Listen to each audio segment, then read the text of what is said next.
Merci, Saint-Esprit. Seigneur, nous te remercions de ta grâce, de ce que tu permets ce soir. Parce qu'encore une fois, tu permets que nous soyons ici. Et nous pouvons te glorifier, Seigneur. Seigneur, conduis-nous par ton Saint-Esprit. Vraiment, nous voulons lier toute opposition qui ne vient pas de toi. Je te prie avec de ton Père, Jésus-Christ. Vraiment, soyez conduits, Seigneur. Qu'il puisse prier, Jésus-Christ. Glorifie-toi, Jésus-Christ. Nous te remercions, Seigneur, de ce que tu permets ce soir. Parce que nous sommes réunis en ton nom. Sachant qu'il y a des malades qui ne peuvent pas être là. Et Seigneur, nous voulons les placer devant Dieu, Jésus-Christ. Seigneur, je m'attends à toi ce soir, Jésus. Glorifie-toi, Seigneur. Accorde-moi de la louange, Jésus. Merci, Jésus. Alléluia, gloire à Dieu. Amen, amen. Nous allons chanter notre chorale de Dieu, et puis nous serons aussi la place à la chorale. Mais avant d'aller plus loin, je demanderai aussi que le frère Marcel, s'il veut venir et reporter votre offrande, on chantera ce cœur qui dit, il est venu, alléluia. Gloire à Dieu. Merci, Saint-Esprit.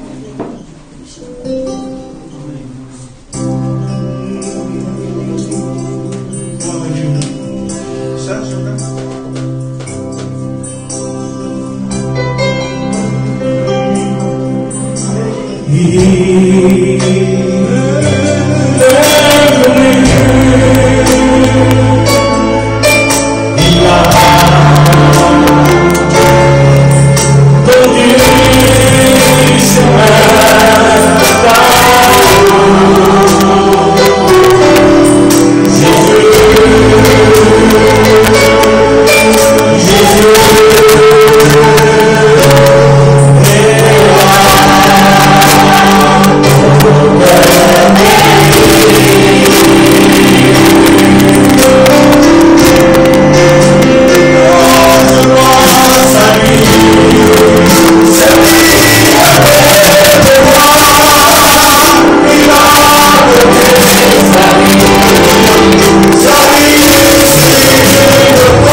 Seigneur, bénis ces offrandes, Seigneur, on les passe devant toi.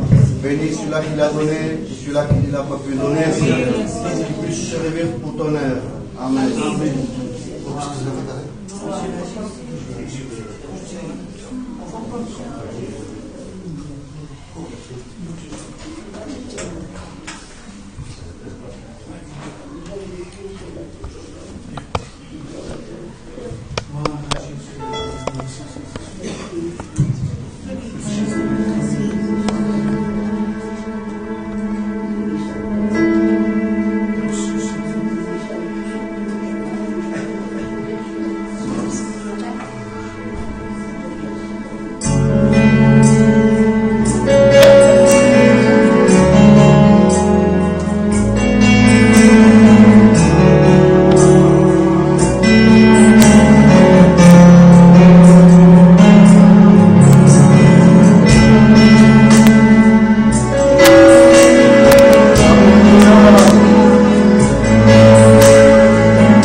Alléluia.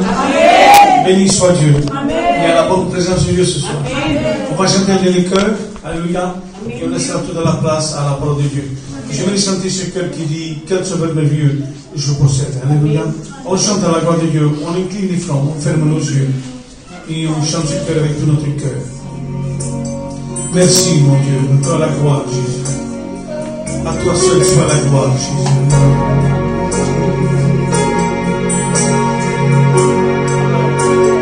Quel sauveur merveilleux je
et que Dieu bénisse son serviteur. Amen. Gloire à Dieu. Amen. Et c'est une joie encore ce soir d'être là au milieu de vous. Amen. Pour vous apporter le conseil de Dieu. Alors avant d'aller plus loin, comme tous serviteurs de Dieu, nous avons besoin de l'aide de l'Esprit. On va s'incliner. Je demanderai aux responsables de donner que pouvez-vous placer devant d'eux. Seigneur, comme nous avons l'habitude de le dire, Seigneur, une fois de plus n'est pas une fois de trop. C'est vrai, Seigneur, il y a l'ancienneté, mais à combien l'homme de lui-même ne peut rien s'apporter. C'est bien ça, nous l'avons compris, moi et Jimmy, que sans toi on ne peut rien faire. C'est pour cela que nous voulons te solliciter dans cette soirée, que tu puisses épauler ton serviteur, de l'inspirer, de lui apporter les mots qu'il faut pour les transmettre à l'église. Seigneur, que chacun d'entre nous puisse recevoir une bénédiction de ta part. En le bénissant lui, c'est nous que nous serons bénis. Seigneur, nous te glorifions. Un grand merci nous te disons, Seigneur. Amen.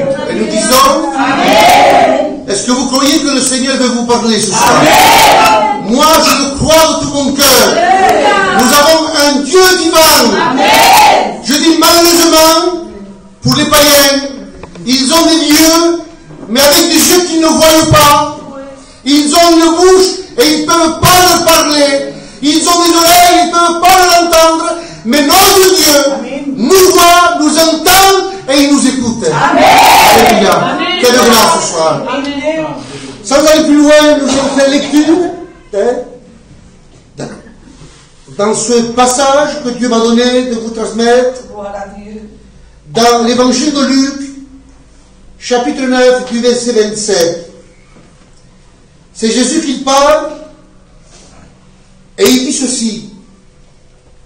Je vous le dis en vérité, c'est une promesse de Jésus, quelques-uns de ceux qui sont ici ne mourront point, qu'ils n'aient vu le royaume de Dieu. Environ 8 jours après qu'il dit ces paroles, Jésus prit avec lui Pierre, Jean et Jacques, et il monta sur la montagne pour prier. Et pendant qu'il priait, l'aspect du visage de Jésus, il changea. Et son vêtement devint d'une éclatante blancheur. Et voici deux hommes s'entretenaient avec lui. C'était Moïse et Élie qui apparaissaient dans la gloire, parlaient de son départ qu'il allait accomplir à Jérusalem. Pierre et ses compagnons, c'est-à-dire Jean et Jacques, étaient apaisantis par le sommeil, mais s'étant tenus éveillés, ils virent la gloire de Jésus. Amen. Et nous disons Amen. Eh bien, cette histoire commence ainsi. Elle commence avec une promesse de Jésus aux disciples. Amen. Si on prend le chapitre 9 toujours, du verset 1er, il dit, ayant rassemblé les 12, il dit 12, et il leur fait une promesse, il dit, quelques-uns, pas tous, quelques-uns qu'ils sont ici, une minorité, il dit, ils ne mourront point, ils ne connaîtront pas la mort, qu'ils aient vu de leurs propres yeux, de leur propre expérience, qu'est-ce qu'ils vont voir? La gloire de Jésus. Amen. Parce que lorsqu'il dit, voyant le royaume de Dieu, le royaume de Dieu, c'est tout simplement la personne de Jésus. Amen. Et puis il dit ceci, il dit quelques-uns, une minorité. Eh bien, laissez-moi vous dire ceci, une vérité doctrinale, c'est que la Bible dit qu'à l'enlèvement de l'Église, il y aura deux catégories de chrétiens. Il y aura la majorité, c'est-à-dire, et je m'excuse pour le mot que je vais employer, ceux qui sont morts en Christ, ça c'est la majorité. Et puis il y a la minorité. Les trois disciples, c'est à côté des 12, c'est la minorité. Et la minorité, ce sont les chrétiens vivants qui vont changer leur corps en corps glorieux. Amen. Avec ceux qui vont ressusciter. Et ensemble, nous partirons à la rencontre de Jésus. Amen.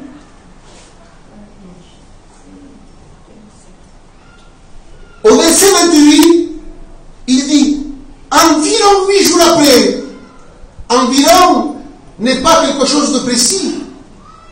Badiaou est le 7, Badiaou est le 6, Badiaou le 9, non. Il était imprécis. Et je comprends pourquoi il était imprécis. Parce que lui, c'était l'évangile qui n'était pas oculaire. Il avait écrit l'évangile de Luc en demandant à droite et à gauche, mais il n'était pas oculaire à la mort de Jésus. Il n'était pas avec les 12. Et d'après ce que lui il a en tiré de cette histoire, il a mis environ 8 jours. Mais si on se tourne vers Matthieu, qui est un témoin oculaire, si on se tourne vers Marc, qui était l'écrivain de Pierre, ils disent avec précision 6 jours après. Et la Bible dit, à l'horloge de Dieu, au temps de Dieu, au calendrier de Dieu, qu'un jour peut représenter 1000 ans. C'est la Bible qui le dit. Pierre dira, dans 2 Pierre 3, verset 8, il dit, un jour aux yeux de Dieu, c'est comme 1000 ans. Eh bien, ces 6 jours nous parlent de toute la période depuis que l'homme est sur la terre. 6000 ans, d'Adam à aujourd'hui, traversant toutes les époques. Savez-vous qu'il y a plusieurs époques, il y a plusieurs temps, dans un mot français, plusieurs dispensations. Au temps d'Adam et Ève, lorsqu'ils étaient dans le jardin d'Éden, on appelait ce temps le temps de l'innocence. C'était des innocents. Mais quand ils ont péché, ils ont passé au temps de la conscience. Et puis il y a eu la tour de Babel. C'était le temps du gouvernement humain. Et puis le temps a passé. Il y a eu le temps de la promesse à Abraham. Le temps a passé. Il y a eu le temps de Moïse, là, le temps de la loi. Et puis, il est venu, le sixième temps, sixième dispensation, il est venu le temps de la grâce. Amen. Et nous sommes au temps de la grâce. Amen. Pour vous dire que nous sommes au dernier temps. Nous vivons les derniers instants. Jésus revient chercher son Église. Amen. Lorsque nous sommes rentrés dans le temps de la grâce, nous sommes rentrés dans les derniers temps. C'est pas moi qui le dis, c'est la Bible. Si on lit Hébreux chapitre 1er, il dit, dans l'Ancien Testament, dans l'Ancien monde, il dit, Dieu a parlé par les prophètes. Mais il dit, dans les derniers temps, le temps de la grâce, il nous a parlé par son Fils. Amen. Amen.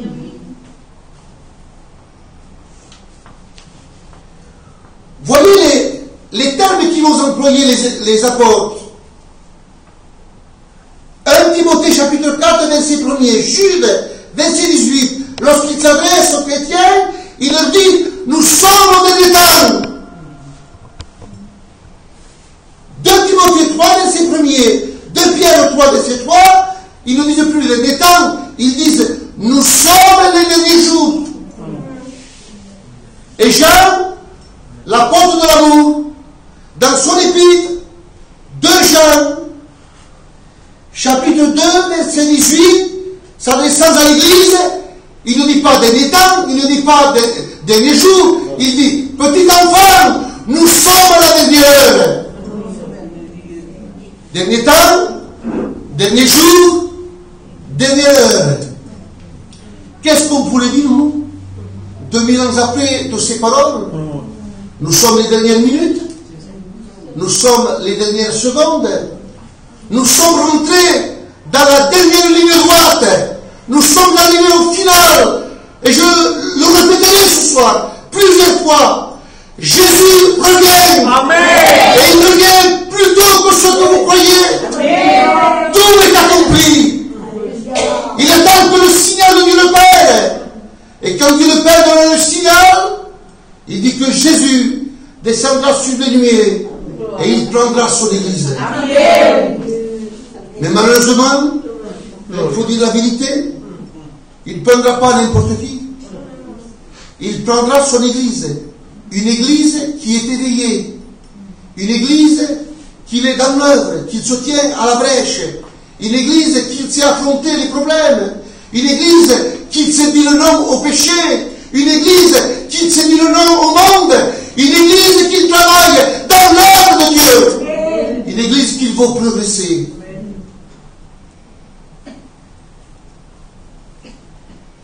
Verset 28, à la fin, il dit, Jésus prit avec lui Pierre, Jean et Jacques. Et ça c'est l'Église, nous le verrons. Il prit avec lui Pierre et Jean et Jacques. Mais ça c'était dans son temps. Aujourd'hui, il ne prend pas l'Église. Aujourd'hui, c'est lui qui est avec l'Église. Amen. Ne dites jamais, je suis seul. Ne dites jamais, le Seigneur m'oublie. Ne dites jamais, le Seigneur ne fait pas cas de moi, ne m'entend pas. C'est faux. Jésus nous a fait une promesse. Il nous a dit, je suis avec toi. Je suis avec toi. Je suis avec toi. Jusqu'à la fin du monde. Lorsque les jours sont obscurcis, lorsqu'il y a les jours ténébreux, lorsqu'il y a le problème, lorsqu'il y a la difficulté, lorsqu'il y a la maladie, eh bien Jésus est avec toi. Amen. Et je vous disais que Pierre, Jean et Jacques nous montrent que c'est l'Église. Et à travers ces trois disciples, il y a des qualités. Quand on parle de Pierre, on parle du courage. Amen. Et c'est l'emblème du courage. Eh bien, l'Église doit être une Église courageuse. Amen. Et puis, il y a Jean. Jean, c'est l'apôtre de l'amour. Une Église doit être pleine d'amour. Amen. Cet amour qui vient du ciel. Comme dira la Bible dans Romains 5, verset 5, il dit, l'amour de Dieu est répandu dans notre cœur par le Saint-Esprit. Amen. Et ce n'est pas n'importe quel amour, c'est l'amour divin, l'amour de Dieu. Celui qui supporte, celui qui croit, celui qui excuse, celui qui n'est pas orgueilleuse. c'est l'amour de Dieu. Eh bien, l'Église, elle doit avoir en elle l'amour de Dieu. Amen. Et puis, il y a Jacques. Et Jacques, c'est l'homme de prière. Peut-être pour quelques-uns, je vous l'apprends, mais pas pour les serviteurs. Il y avait un Jacques qui était apôtre. On l'appelait l'homme aux genoux de chameau, tellement il priait. Eh bien, que Dieu fasse ce soir que l'église du Puy soit appelée l'église aux genoux de chameau. Amen. Tellement elle prie, tellement elle intercède, tellement elle demande. C'est là qu'on voit une église qui intercède les uns pour les autres. C'est la Bible qui le dit. Il dit, priez les uns pour les autres. Amen. Que Dieu fasse que ces qualités soient en nous. Gloire à Dieu. Le courage, l'amour et la prière. Amen.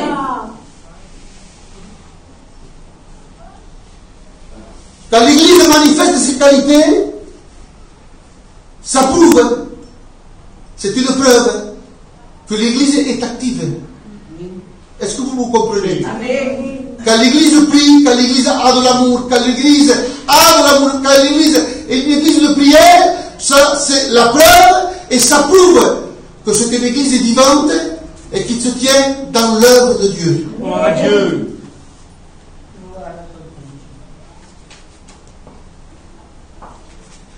Verset 32, pour vous dire que la vie chrétienne est faite de lutte et de combats. C'est pourquoi on doit avoir ces qualités de l'amour, du courage, de la prière. Parce que parfois il y a le problème qui surgit d'un coup. Mais si on est sur nos gardes, eh bien il peut venir. C'est vrai que c'est difficile. Mais avec nous, il y a Jésus. Amen. Et il y a cette activité. Regardez ce que disent les mêmes disciples. Ils étaient dans une mauvaise position. Pourquoi? Parce qu'ils étaient apaisantis. C'est bon, comment on dit apaisantis? Ils étaient accablés, fatigués, écrasés. Mais pourquoi? Ils étaient attaqués par le sommeil. Le sommeil voulait les rendre inactifs. Le sommeil, il ne voulait pas qu'ils voient la gloire de Dieu. Le sommeil voulait les rendre inactifs. Laissez-moi vous dire une vérité ce soir. Que le sommeil ne touche pas. Quand le sommeil touche un chrétien, touche une chrétienne, elle devient inactive. On peut être à l'église, c'est vrai. On peut venir dans l'église, chanter, donner notre offrande, donner notre dîme, prendre la Sainte Seine, chanter. Mais notre vie intérieure est inactive, il est endormi. Et on ne ressent plus la présence de Dieu. On vient par coutume. On vient parce qu'on dit, mais que va-t-il dire le responsable? Eh bien, ce soir, que Dieu fasse, par le Saint-Esprit, qu'il nous réveille. Amen.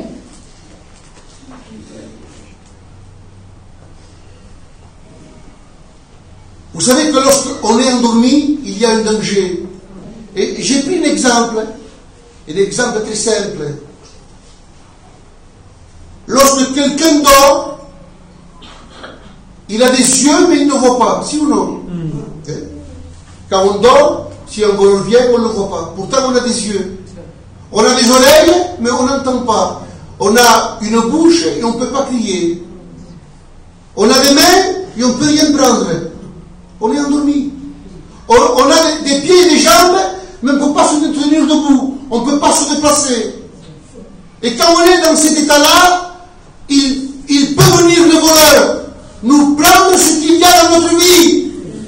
Mais nous voulons lui dire à l'ennemi ce soir, mon ennemi ne te rejure pas, je me relèverai. Amen.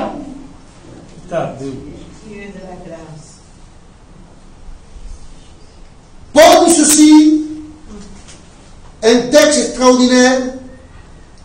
Il s'adresse à l'église de Thessalonique et il leur dit, ne dormons point. Et j'ai aimé cette expression. Dit ou passe, dormez ou passe. Non, il se met dans le lot. Il dit, ne dormons point. Ne baissons pas les bras. Ne nous avouons pas vaincus. Ne disons pas, la vie chrétienne est trop difficile.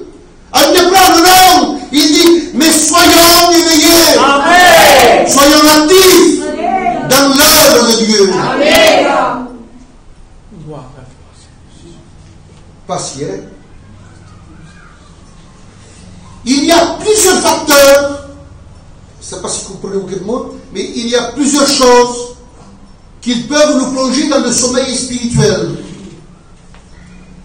Le premier, sûrement qu'il y en a d'autres, mais je vous dis ce que Dieu a mis dans mon cœur. Le premier, c'est le découragement.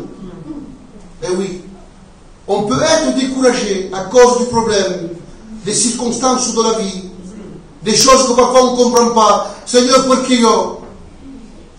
Et voyez-vous, lorsque on est découragé, si on persiste dans le découragement, il vient un moment où nous endormons. Nous avons l'exemple d'Élie. Élie était découragé parce qu'une femme voulait le tuer, lui ôter la vie. Il était découragé, il est parti. Et au bout d'un moment, il s'est endormi. Il a dit, Seigneur, ça m'est assez. Prends ma vie. Que Dieu fasse que le découragement ne puisse pas nous amener à ce sommeil spirituel. On peut passer par des problèmes, on peut passer par des faiblesses, parce que la faiblesse, c'est le lot de tous les chrétiens. Il n'y a pas d'effort chrétien. Aujourd'hui, je suis là, demain, je suis en bas. Est-ce que vous comprenez? Tant que nous serons sur cette terre, il y aura des hauts et des bas. Dans le ciel, nous serons plus que vainqueurs. Amen. Il y avait une deuxième, mais je vais la sauter. Je prendrai la troisième facteur qui peut nous plonger dans ce sommeil spirituel si on ne fait pas attention. Et celui-ci, c'est le plus terrible, le plus dangereux. C'est l'ennemi de nos âmes.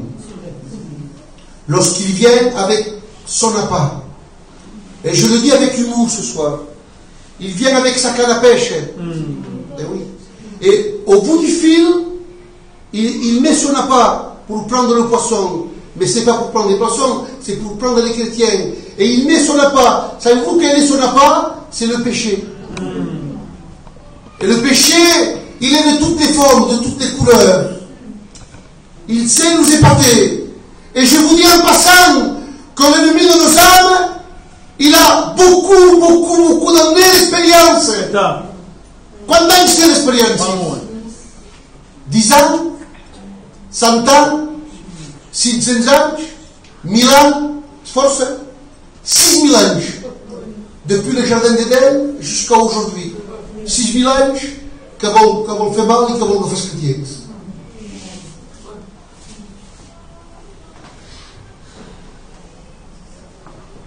Voyez ce que dit Paul. Éphésiens 4, verset 27. J'ai 3 ou 4 versions qui le disent différents, mais je crois que c'est intéressant. Il dit, ne donnez pas accès au diable. Ne lui donnez pas accès. Dans une autre traduction, il dit, ne lui donnez pas l'occasion de vous dominer. Quand tu domines, parce que tu bosses. Sinon, vous ne pouvez pas te dominer. Dans Genèse, Dieu avait averti l'homme, Caïn. Il dit, Caïn, le péché se couche à ta porte, mais toi, domine.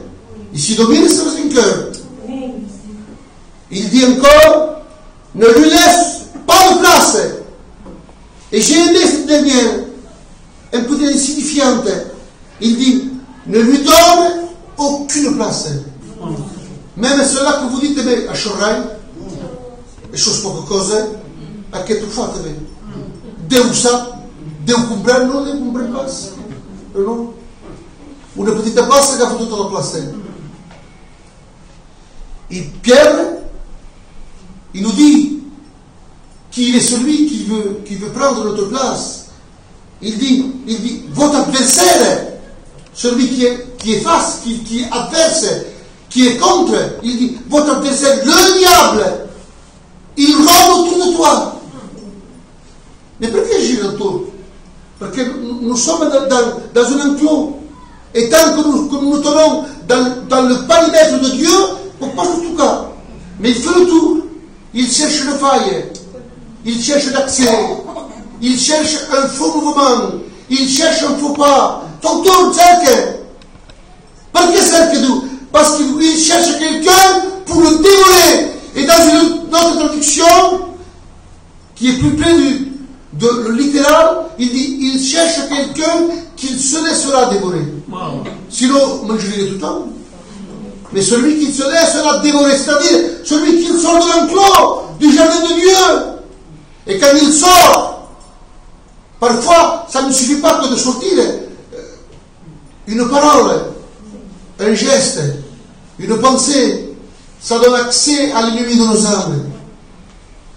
Mais nous ne sommes pas seuls ce soir. Avec nous, il y a le vainqueur de vainqueurs. Amen. Avec nous, il y a Jésus, le Fils de Dieu. Amen.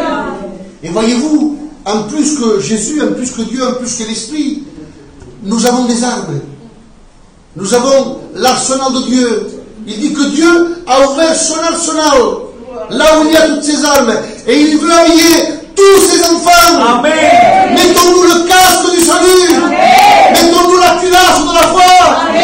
Mettons-nous le bouclier de la foi. Amen. Ayons l'épée à double tranchant. Amen. Que Dieu fasse que l'église du Fitch soit habillée des armes de Dieu. Amen. Je continue. Amen. Ils étaient dans une mauvaise position, accablés par le sommeil, mais regardez ce qu'il dit. Mais, et ça veut dire ce que ça veut dire. Mais, ça veut dire, malgré le problème, malgré la fatigue, malgré l'accablement, il dit, mais c'est en tenue éveillée. Et ça, c'est une bonne position. C'est la position du chrétien. Cette position qui nous fait grandir, qui nous fait progresser. Cette position qui nous fait, je dirais, traverser tout obstacle. C'est la position du vrai chrétien. Et voyez-vous, cette position, je lui ai donné un nom. Comment je l'ai appelée? Eh bien, cette position, je l'ai appelée la position de la foi. Amen. Eh oui, la foi. La foi, c'est avoir confiance à la puissance de Dieu. Amen. C'est ça la foi. On ne compte pas sur nos mérites, on ne compte pas sur notre force, on ne compte pas sur moi, non. Mais je compte et je m'appuie sur la puissance de Dieu. Amen. Et regardez ce que dit la Bible, c'est Paul qui le dit. Il dit que votre foi ou confiance soit fondée sur la puissance de Dieu. Amen. Que Dieu fasse, lorsqu'il y a les jours difficiles, lorsqu'il y a le vent contraire, qu'on puisse s'appuyer sur la puissance de Dieu. Amen. Croyez-vous que quand David était face à Goliath, est-ce qu'il s'appuyait sur ses mérites? Est-ce qu'il a dit, j'ai combattu contre le lion, j'ai combattu contre le loup? Non. Quand il est face à Goliath, il dit, écoute Goliath, tu viens avec les armes que tu veux, mais moi je m'appuie sur la puissance de Dieu. Amen. Il dit, moi je viens au nom de l'Éternel. Amen. Et quand on s'appuie au nom de l'Éternel, on est plus que vainqueur. Amen.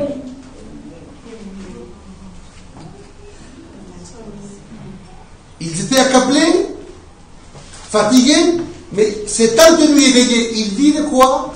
La gloire de Jésus. Amen. Et ça, c'est le résultat. Il y a un résultat pour l'Église. Jésus et Dieu n'est pas ingrat. Est-ce que vous comprenez? Amen. Quand il voit notre effort, lorsqu'il voit notre vie chrétienne, nos luttes, nos combats, il dit à la fin, il fait la mission et il nous paye. Et il y a un résultat. Amen. Et plus que les disciples, ils n'ont fait que voir. C'est bien. Je voudrais moi aussi voir. Mais l'Église a plus que voir. L'Église, elle verra, mais elle sera elle-ci dans la gloire. Amen. C'est la Bible qui le dit. Il dit la Bible, Christ transformera nos corps en le rendant semblable au corps de sa gloire. Amen. Non seulement nous les verrons, que c'est merveilleux. Qui vous dit que c'est Jésus de sa gloire? Quand Jean, ça me vient à l'île de Patmos, lorsqu'il a vu dans toute sa gloire, il est tombé comme mort à ses pieds. Des cheveux blancs, des yeux comme des flammes de feu, son visage comme le soleil lorsqu'il brille dans toute sa force. Et il y a une longue robe avec une ceinture d'or. C'est Jésus dans toute sa gloire. Je voudrais le voir, mais on aura plus que le voir. On sera comme lui, avec lui. On sera dans la gloire. Amen. Luc, c'est Jésus qui le dit, et je termine. Heureux ses serviteurs, et je dis aussi ses servantes, Amen. que le maître, à son arrivée, il trouvera veillant. C'est-à-dire que sera disperse. Heureux. S'il y aura disperse, il y aura des vaincus. Et c'est pas pareil. Ils ne seront pas habillés pareillement. C'est la Bible qui le dit. Il dit, celui qui vaincra, Apocalypse 3, verset 5, une robe blanche lui sera donnée. Il sera revêtu en robe blanche. C'est le vêtement du salut, le vêtement de la victoire, le vêtement de la joie. Mais s'il y a des vainqueurs, il y a aussi malheureusement des vaincus. Vaincus par le sommeil. Et quel sera le vêtement? Proverbe 21, verset 23, il dit, le dormeur, il sera habillé en vêtements déchirés, vêtements de défaite, de vaincu, vêtements de tristesse, de deuil. Mais que Dieu fasse ce soir. Amen. Que nous ayons le vêtement de vainqueur. Amen. Le vêtement blanc de salut. Tenons-nous sur notre brèche ce soir. Faisons confiance au Seigneur. Gloire à Dieu. Et je termine en m'adressant à des chrétiens, parce que nous sommes sur cette terre, comme je vous ai dit, et parfois nous passons des jours difficiles. Et je voudrais m'adresser à celui ou celle qui se dirait, moi j'ai été touché. Ma vie intérieure est inactive. Je viens à la réunion, mais je ne ressens plus cette bonne présence. Je suis endormi spirituellement. Est-ce qu'il y aurait une solution? Je te dis, de la part de Dieu, il y a une solution. Amen. La porte de la grâce n'est pas encore fermée. Et Paul dit ceci, il dit, réveille-toi. Mais qui, Paul? Toi qui dors. Amen. Relève-toi. Ça, c'est notre part. Se réveiller, se relever. Et puis, il y a la part de Jésus. Et il dit, Christ, il t'éclairera. Amen.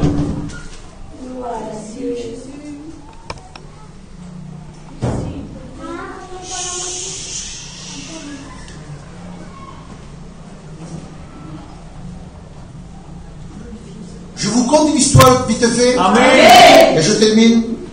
Je la dis parce que ça concorde avec le message que je dis ce soir. C'est une histoire que je l'ai trouvée. Les choses dans la culture, oui, t'as qui? Ce n'est qu'un enfant qui peut, c'est vrai. On a l'habitude. C'est une histoire que je l'ai trouvée dans le livre du Talmud. C'est pas recommandé le Talmud. C'est la loi expliquée. Il y a la Torah, qui est la loi écrite, et il y a le Talmud, qui est la loi expliquée. Et Juif, je dis que quand Moïse est monté au mont Sinaï, qui lui a écrit les 10 commandements, la loi, mais pendant 40 jours, il lui a expliqué. C'est pourquoi les Juifs disent le Talmud, la loi expliquée. Et dans ce livre, il nous est parlé de David. Il l'appelle l'homme au sommeil du cheval, peut-être un peu. C'est votre frère, il prenait sa harpe, il la mettait devant son lit, il ouvrait la fenêtre, et à minuit, pile, il y avait un vent qu'on appelle le vent d'Aquilon. Il rentrait dans la chambre de David, il touchait la harpe, il faisait vibrer les cordes, et il chantait sur la table. Et quand il était réveillé, il louait Dieu, il lisait la loi, et il chantait des psaumes pour son Dieu. Amen. Eh bien, le vent d'Aquilon, c'est le Saint-Esprit. Dans le livre des Cantiques, il y a la Sulamite. Et il dit, regardez ce qu'il dit, il dit, lève-toi Aquilon, viens souffler dans mon jardin, et que les parfums puissent se répandre. Amen. Eh bien, ce soir, que le vent d'Aquilon, le Saint-Esprit, vienne souffler dans notre cœur. Amen. Le jardin de Dieu. Amen. Et qu'il réveille nos parfums. Amen. Qu'il réveille notre prière. Amen. Qu'il réveille notre foi. Amen. Qu'il réveille notre force. Amen. Qu'il réveille notre vigilance. Amen. On a besoin que le Saint-Esprit passe. Amen. Ce soir, je le crois de tout mon cœur. Qu'il va passer dans les rangs. Amen. va faire vibrer votre cœur. Comme il faisait vibrer la harpe de David. On va s'incliner et on va louer le Seigneur. Dieu de la grâce, Dieu de l'éternité, je veux te placer ma vie devant toi. Merci Seigneur, parce que tu nous avertis, tu nous mets en garde. C'est vrai que parfois il y a ce sommeil qui veut nous rendre inactifs. Mais Seigneur, de ma part, je ne veux pas me contenter de me tenir dans une chaise, mais je veux être éveillé. Je veux travailler dans ton œuvre, avec la force que tu me donneras. Seigneur, je te place ton église, te demandant de la réveiller par ton Esprit Saint. Seigneur, je crois en tes promesses. Tu es vivant et tu es au milieu de nous. Bénis les anciennes, bénis l'église, bénis la jeunesse, bénis la chorale, Seigneur. Donne-lui à mieux te servir, à mieux se mettre à part pour chercher ta face. Je te dis merci, Jésus. Te disant gloire à toi, Dieu. Amen.